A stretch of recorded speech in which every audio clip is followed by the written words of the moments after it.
मैं पार्लियामेंट के अंदर भी लड़ूंगा, पार्लियामेंट के बाहर भी जब इनका मार्च होगा इनके साथ रहूंगा और कोशिश करूंगा कि जब मैं दिल्ली आ जाऊंगा, हाउस चलेगा तो रात में भी इनके साथ रहूंगा कि कुर्सी तो है, तुम्हारा जनाजा थोड़ा ही है, अगर कुछ कर नहीं सकते तो छोड़ क्यों नहीं देते।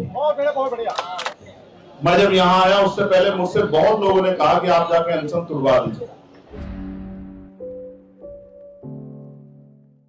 युवाओं के भविष्य को बचाने के लिए,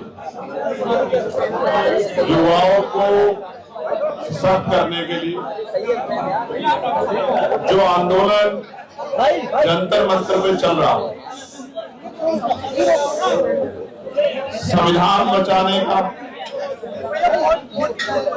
युवाओं के भविष्य को बचाने का, इंस्टीट्यूशन बचाने का जो आंदोलन जिसकी शुरुआत सीजेपी के साथियों ने की है, अब वो आंदोलन गति पकड़ रहा है, क्योंकि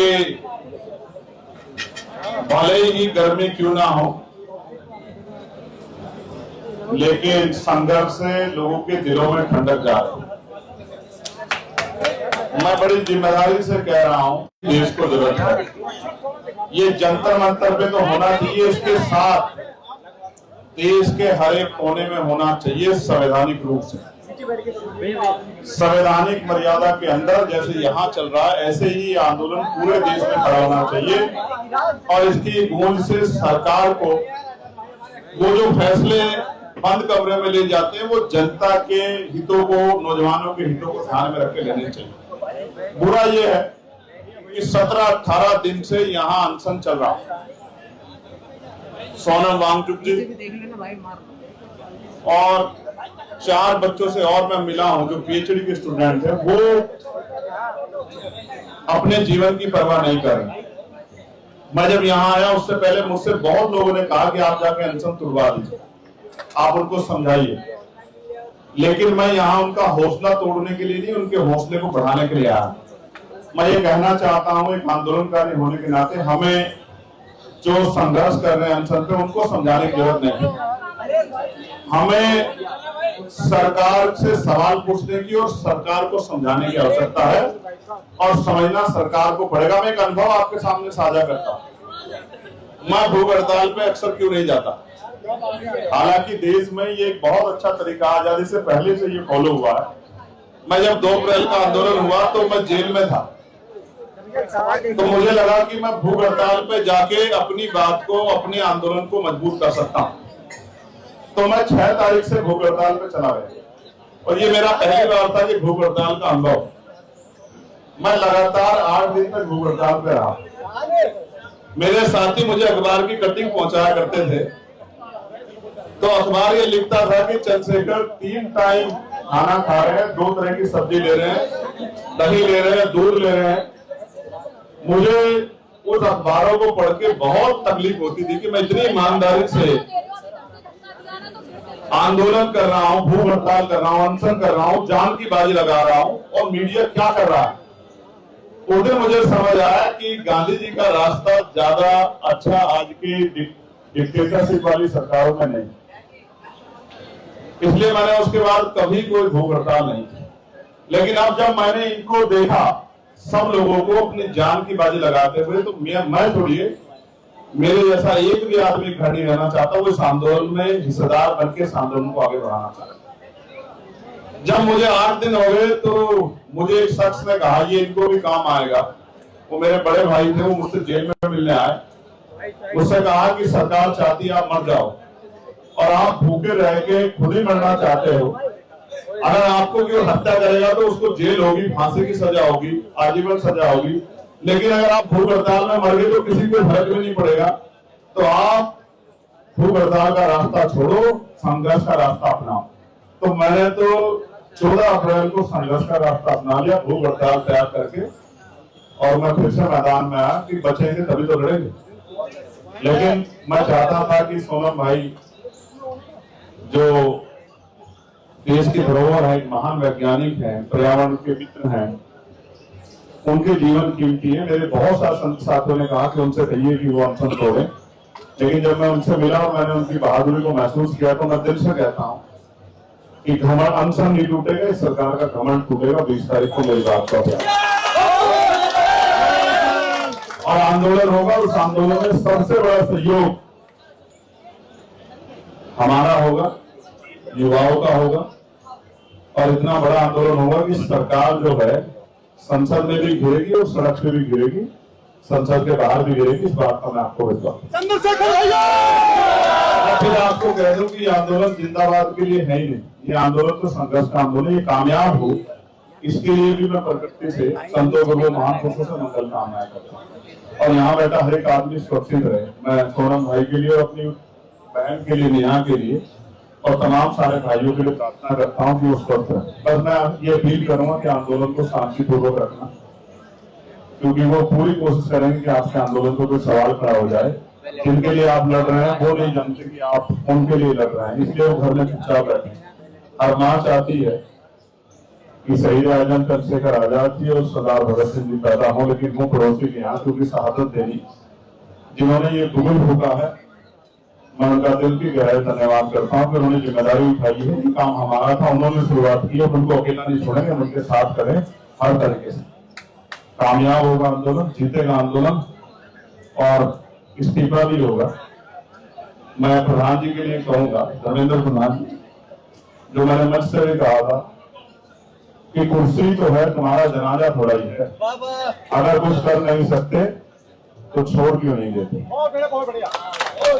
अगर आपकी नैतिकता ही खत्म होगी है तो कोई क्या कहे आपको कि आप लोगों के मरने का इंतजार कर रहे हैं। जनता आपको भूलेगी नहीं, जनता याद रखेगी आपको, देश भी याद रखेगा, नौजवान भी याद रखेगा। पेपर लीक नहीं होना चाहिए, एनटीए जैसी एजेंसियों की कोई जरूरत नहीं है। फेयर सिस्टम हो, बच्चों के भविष्य पे हमला ना हो, बच्चों के भविष्य का खिलवाड़ ना हो, इसकी जिम्मेदारी सरकार की है। तो जवाब भी सरकार को देना पड़ेगा, किसी दूसरे देश की सरकार से जवाब नहीं मांगा जाता। कोई दूसरे देश के शिक्षा मंत्री इस्तीफा नहीं देंगे, वही देंगे जिनके नेतृत्व में ये हुआ। जब आप सरह लेना चाहते हो कि हम ये पॉलिसी लाए, न्यू एजुकेशन पॉलिसी लाए, तो जो अपराध हो रहा है उसके सरह भी आप ही लो और आप ही जवाब दो कि बच्चों के भविष्य को बर्बाद करने वालों को, जिनकी जान गई है, जिन बच्चों की, उनका जिम्मेदार कौन है? ये इंस्टीट्यूशनल मर्डर है, ये सरकारी सिस्टम के द्वारा हत्याएं हुई हैं, इसकी जवाबदेही सरकार की है। प्रधानमंत्री जी को, शिक्षा मंत्री जी को जवाब देना पड़ेगा, हम जवाब मांगेंगे। धन्यवाद। और शिक्षा मंत्री हम लोग को दहशतगर्द का इसमें आप क्या कहिएगा? देखिए, सवाल नहीं टूटना चाहिए। लोकतांत्रिक व्यवस्था में सरकारों की जिम्मेदारी है, अगर कोई आंदोलन हो रहा है तो उससे मुंह ना फेरे, उनसे बात संवाद करें, हल निकाले। मुद्रे मध्य मार्ग की बात की है, लेकिन आप संवाद क्या करें? किसी के मरने का इंतजार नहीं कर सकते। आप जिम्मेदारी वाली सरकार नहीं, आप जिम्मेदारी वाले शिक्षा मंत्री नहीं। मैं बहुत जिम्मेदारी से उस संसद का मेंबर होने के नाते कह रहा हूँ, आप गैर जिम्मेदारी दिखा रहे हैं। आपको लगता है कि कितने दिन बैठेंगे, चले जाएंगे, ये जाए ना जाए, लेकिन आप जरूर जाएंगे। मेरी बात को आप याद मीडिया वाले इस वाले कुछ सवाल हो तो बताओ। एप्लीकेशन जरूर मैं इनके साथ खड़ा हूँ। मैं 20 तारीख को कोशिश करूंगा, अंदर भी लड़ूंगा, इनके साथ भी खड़े होकर लड़ूंगा। मैं पार्लियामेंट के अंदर भी लड़ूंगा, पार्लियामेंट के बाहर भी जब इनका मार्च होगा इनके साथ रहूंगा और कोशिश करूंगा कि जब मैं दिल्ली आ जाऊंगा, हाउस चलेगा, तो रात में भी इनके साथ रहूंगा। मैं अपने इन भाइयों को अकेला छोड़ूंगा जिन्होंने अपनी जान को दांव पे लगाया है, जो सरकार के टारगेट। ये लोकतंत्र है। आज कितने लोगों की नींद उड़ जाएगी और कितने लोग अनशन पे बैठ जाएंगे सरकार में? मैं फिर आपसे कह रहा हूँ, लोकतंत्र है, यहाँ सबसे ताकतवर देश का संविधान है और जो लड़ रहा है उसको देख के लड़ने वाले लोगों की संख्या रोज बढ़ेगी। मेरी बात करते हैं संसद के अंदर आप लोगों की रणनीति इस वक्त क्या हो पाएगी? क्योंकि अगर ये यहाँ से जाते भी हैं, मार्च करते हैं, तो मुमकिन ये भी है कि इनको दोबारा से जनता दफ्तर में बैठने ना दिया जाए। और सरकार किस चीज से डर रही है? या ये सरकार की एरोगेंस है? क्यों कोई कार्रवाई नहीं है सरकार की तरफ? हम दोनों चीजों का ध्यान रखेंगे कि धरना स्थल भी हमसे ना छीने और हमारा मार्च भी। एक बात। दूसरी बात, सरकार लोकतंत्र को राजतंत्र समझ बैठी है, इसलिए सवाल नहीं करना चाहती, इंतजार कर रही है कि एक दो लोग शहीद हो जाए तब वो ये कहे कि भाई इस आंदोलन की जिम्मेदारी आंदोलनकारियों पर, इनकी वजह से शहीद हुए हैं। मैं फिर आपसे कहता हूँ संवाद नहीं टूटना चाहिए, संवाद एक उचित माध्यम है समस्याओं के हल का। ये सरकार के खिलाफ लोग नहीं है, ये सरकार की नीतियों के खिलाफ लोग यहाँ खड़े हैं। सरकार को जनता ने चुन के भेजा है तो सरकार की जिम्मेदारी है कि वो जनता जन भावनाओं का सम्मान करे। युवाओं को नकार के कोई सरकार नहीं चली, आप मेरी बात को याद करना। सरकार जब नौजवान खिलाफ खड़ा होता है ना तो बड़े बड़े निजाम बढ़ जाते हैं, तो कुछ भी नहीं। ये तो बैसाखियों में सरकार, आप तो देखते हैं सरकार इन लोगों को आतंकियों की टीम भी कह रहे हैं, धर्मेंद्र प्रधान नितिन नवीन भी इनको आतंकी कह रहे हैं, तो डायलॉग तो छोड़ दीजिए, इन पर लेबल चिपकाने में बिजी है सरकार इस पर। उनका बस चले तो वो सोनम वांगचुक जी को भी कोई नाम दे दे, लेकिन इन्हीं सरकारों ने सम्मान दिया है तो कर नहीं पा रहे। मैं फिर आपसे कह रहा हूँ जो लड़ेगा उसको ये आरोप सहने के लिए तैयार रहना पड़ेगा। मैं तो बहुत दिन से सह रहा हूँ, अगर आरोपों से डरेंगे तो फिर लड़ नहीं पाएंगे। मजबूत रखो सीना, इतने वार होंगे आपकी पीठ और सीने पे, हर एक वार सहना है और कुछ नहीं कहना, बस अपने आंदोलन को मजबूत करके आगे बढ़ना।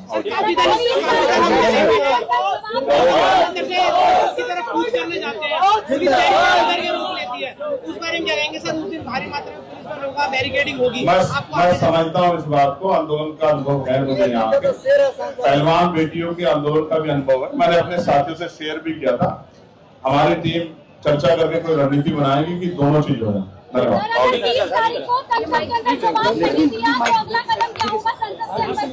21 में भी चलेगी, 22 में भी चलेगी। खबरों में बने रहने के लिए फोरम 4 को सब्सक्राइब करें और नोटिफिकेशन पाने के लिए बेल आइकन दबाएं।